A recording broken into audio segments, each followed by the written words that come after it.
Nosotros somos el equipo 4 y vamos a hablar de la evaluación de las herramientas básicas de la retribución. Y aquí está nuestro índice de los temas que 2.1 abordaremos. Análisis y evaluación de la descripción de puestos. Bien, el análisis de puestos se refiere a la descripción de las tareas, deberes y responsabilidades del cargo, así como de los requisitos que el ocupante necesita cumplir. Podemos establecer que el análisis de puestos es el proceso de investigación mediante el cual se determinan las tareas que componen el puesto, así como los conocimientos y condiciones que debe reunir una persona para poder desempeñar dichas tareas.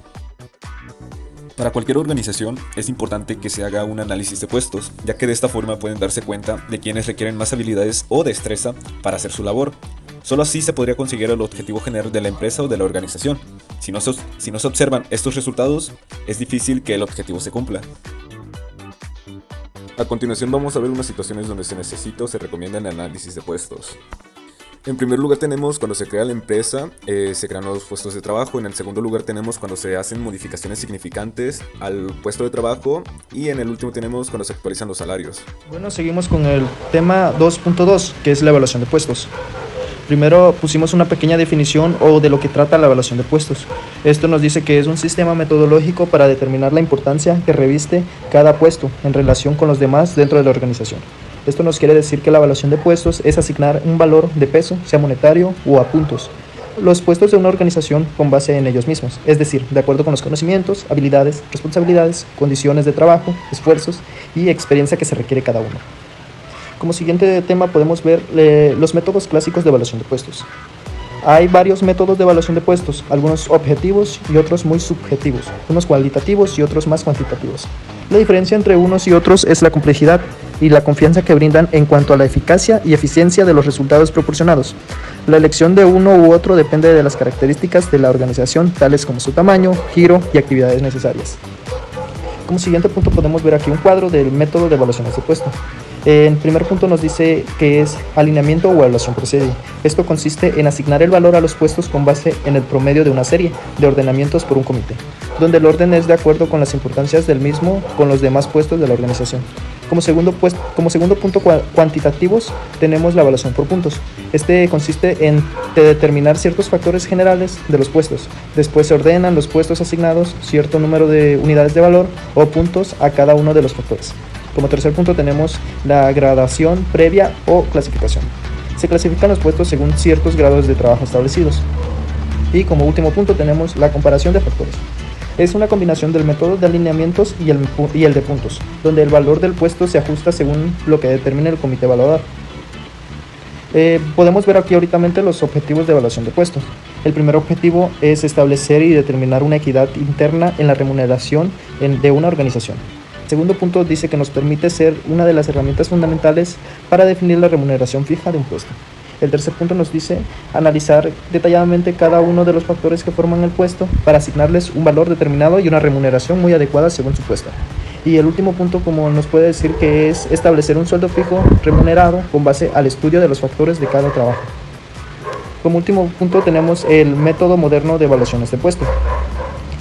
Este método nos dice que existen otros métodos modernos de evaluación de puesto. Algunos son una combinación de los métodos tradicionales, otros quizás un poco más modernos. Tratan de definir el elemento importante al evaluar los puestos. Entre los métodos modernos, los más sonados son el método HAI. Este consiste y está diseñado por la consultora Edward HAI como una variante del sistema de comparación de factores destinado a evaluar puestos de nivel gerencial. Fue dado a conocer a comienzos de la década de los 50. El segundo método tenemos el método de alineación con el mercado. Esto nos dice que es un método donde se le da la máxima prioridad a la competitividad externa y no a la interna, ya que los puestos de referencia se alinean en una estructura diseñada exclusivamente con los bases de los valores del mercado que se han seleccionado por ellos. Como tercer método tenemos el método Time Span. Este método que realiza las evaluaciones de puestos a través de la medición de tareas. Por cuarto método tenemos el de habilidades básicas. Nos dice que es un método cuantitativo cuyo procedimiento se basa en analizar todas las tareas posibles que puede ocurrir en una empresa, las cuales se clasifican en tres grupos. Primer grupo, en las tareas complejas. Segundo grupo, en las tareas normales. Y tercer punto, en las tareas sencillas. El siguiente punto es el de With the Line. Este sistema fue ideado para asegurar mayor simplicidad, menor costo y sobre todo atender las evaluaciones de los puestos de tareas directivas. Como siguiente punto tenemos el de componentes de puestos. Este método cuantitativo basado en valores de mercado para una serie de puestos de referencia. Y como último punto tenemos el método de encasillamiento. Este método no cuantitativo que consiste en ubicar puestos en relación con otros puestos evaluados previamente por algún método diferente. Bien, ahora hablaremos del tema 2.2.1, evaluación por puntos. El método de evaluación por puntos consiste en ordenar los puestos de una empresa asignando cierto número de unidades de valor llamadas puntos a cada uno de los factores que los forman. Además, es el mejor puesto que permite cambios accidentales que lo adapten a las circunstancias particulares de cada empresa. Este método nace a principios del presente siglo, pero es aplicado hasta la Segunda Guerra Mundial. En Estados Unidos, el 75% de las empresas de entre 250 y 3.000 empleados hacen uso de este método, pero es en México el sistema de puntos que predomina sobre cualquier otro. En este método no es esencial la integración de un comité evaluador ni la determinación de puestos, pero puede servir como una base firmemente establecida que facilita el traslado de la línea de los salarios. Deben distinguirse dos elementos diversos. El número 1 son los requisitos que deben llenar esos factores. El número 2, el procedimiento para encontrarlos y escogerlos. La objetividad deben referirse a los requisitos mínimos que el puesto exige para poder ocuparlo, prescindiendo de las personas concretas que se encuentran en él. El número 2, la discriminación. Lo que el factor define debe darse en todos los puestos, en distintos grados. La totalidad, que sean aplicables a todos los puestos comprendidos dentro de su ámbito. La necesidad, se debe buscar un número y articulación de factores adecuado a cada tipo de escala. Y por último, la diferenciación. Los factores no deben sobreponerse porque aumentaría o reduciría el valor de los puestos que los tuvieran en alto o bajo grado.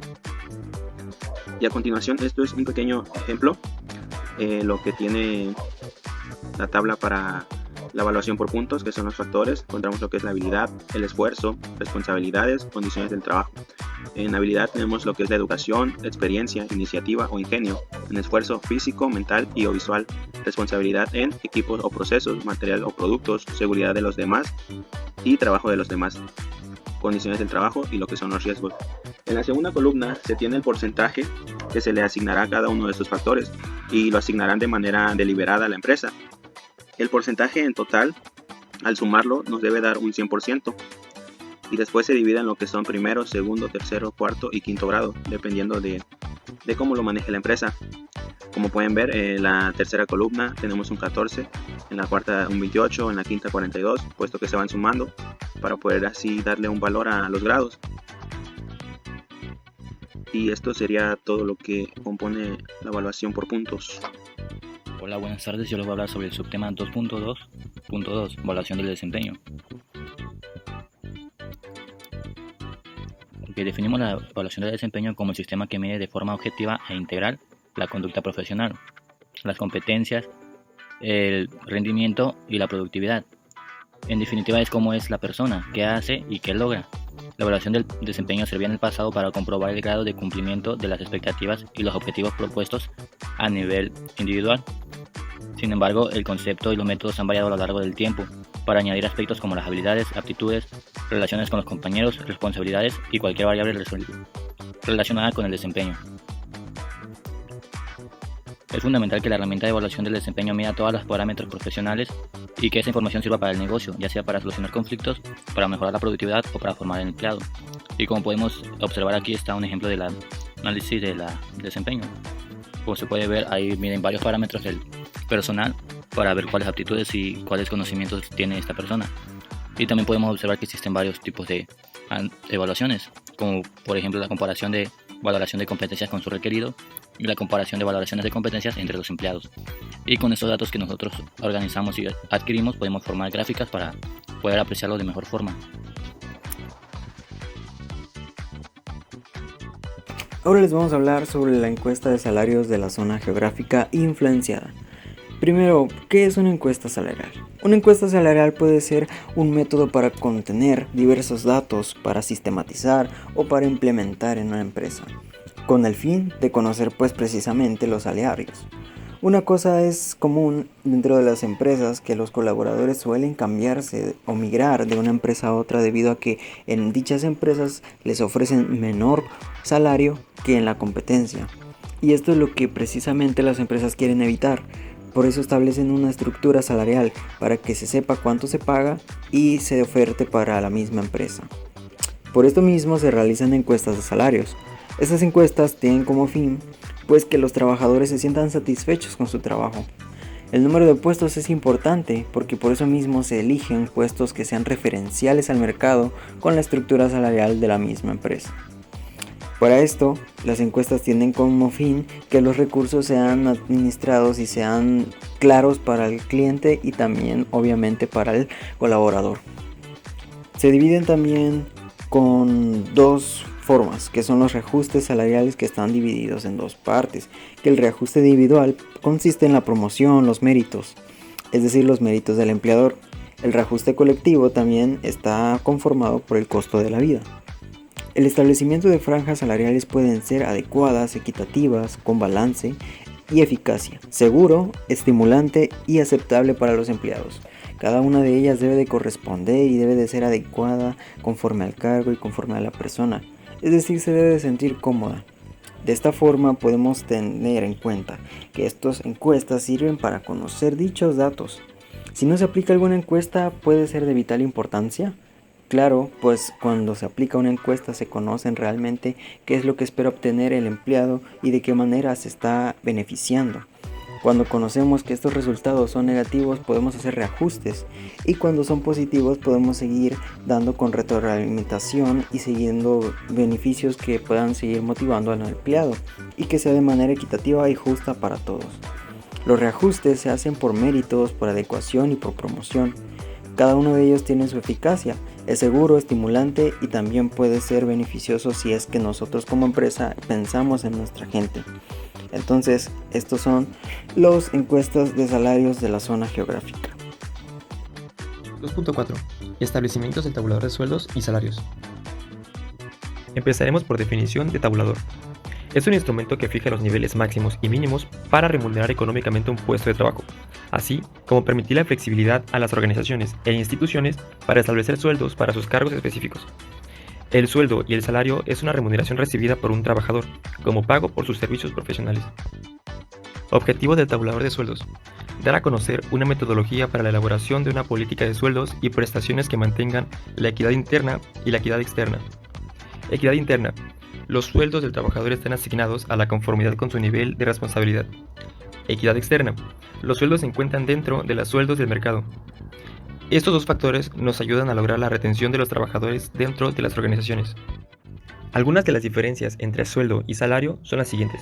Sueldo: es una cantidad fija. Se calcula con base a la cantidad de días de trabajo, carga horaria, aptitudes y cargo del puesto, entre otras. También incluye beneficios laborales. Salario: es una cantidad variable. Se calcula en base a unidades de tiempo trabajadas, horas o días, y no incluye beneficios laborales. Un tabulador de puestos debe contener 1. Estructura de cargos y salarios. 2. Salarios para las diversas bases salariales. Y 3.